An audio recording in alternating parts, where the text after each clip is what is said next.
আপনি কি জানেন, সকালে ঘুম থেকে উঠে যদি এই তিনটি কথা বলেন তাহলে আপনার দিনটা বদলে যেতে পারে। নমস্কার বন্ধুরা, আজ আমি আপনাদের এমন একটা ছোট কিন্তু শক্তিশালী অভ্যাসের কথা বলবো, যেটা করলে মন শান্ত থাকবে, আত্মবিশ্বাস বাড়বে আর সারাদিন কাজের পজিটিভ এনার্জি পাবেন। সকালে ঘুম থেকে উঠে দাঁত মাজা বা মোবাইল ধরার আগে বাসি বিছানায় বসে বলুন, আজ আমার দিন ভালো যাবে।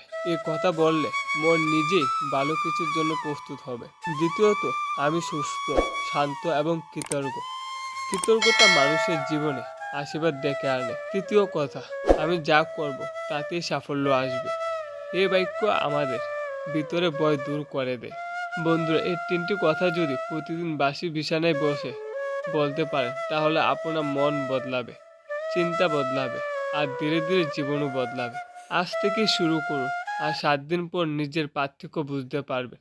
ভিডিওটা ভালো লাগলে লাইক করুন, শেয়ার করুন।